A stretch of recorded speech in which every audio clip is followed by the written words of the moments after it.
কৃষ্ণ জয় গুৰু শংকৰ শ্ৰীমন্ত শংকৰদেৱ সংঘ আজি উত্তৰ পূৰ্বাঞ্চলৰ সৰ্বজন বিদিত যে ২৭টা জনগোষ্ঠীৰে সমৃদ্ধ এক শান্তি শৃংখলিত আমাৰ শ্ৰীমন্ত শংকৰদেৱ সংঘ যিভাগ সংবিধানৰ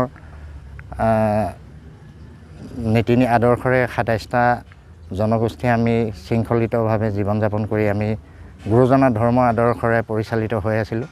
তেনে এক সময়ত চমুকৈ টাইপা নামৰ কেইজনমান ব্যক্তিয়ে আমাৰ শ্ৰীমন্ত শংকৰদেৱ সংঘৰ প্ৰতীক চিহ্নকে আদি কৰি আমাৰ সংঘৰ সংবিধানখন অগ্নিত দাহ কৰি আমাৰ সমস্ত অসমবাসীৰ শ্ৰীমন্ত শংকৰদেৱ সংঘৰ গুৰুজনাৰ আদৰ্শত অনুপ্ৰাণিত হোৱা সমস্ত ভকত বৈষ্ণৱ আই সমস্ত যুৱক যুৱতী কণ মইনা মইনী সমস্তলৈকে আত্মাত আঘাত কৰি আমাক শান্তি ভংগ কৰিছে। সেয়েহে আমি তেখেতসকলৰ সুমতি দিবৰ বাবে আমি প্ৰভু ভগৱন্তৰ ওচৰত কামনা কৰিছোঁ আৰু আমি ন্যায় বিচাৰি আমি মহামান্য আদালতৰ কাষ চাপিছোঁ।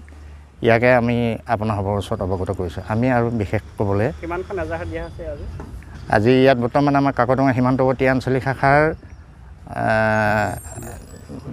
16খন প্ৰাথমিক, তথাপিও আমাৰ এই পানীখেতি আৰক্ষী চকী বেনাৰত 11খন আছে। বাকী আমি বেকাজনত বাকী কেইখন 16খন প্ৰাথমিকৰ বাকী যিকেইখন আছে আমি বেকাজনত আজিয়ে গৈ আমি এজাহাৰ দাখিল কৰিম। এইখিনি। কৃষ্ণ।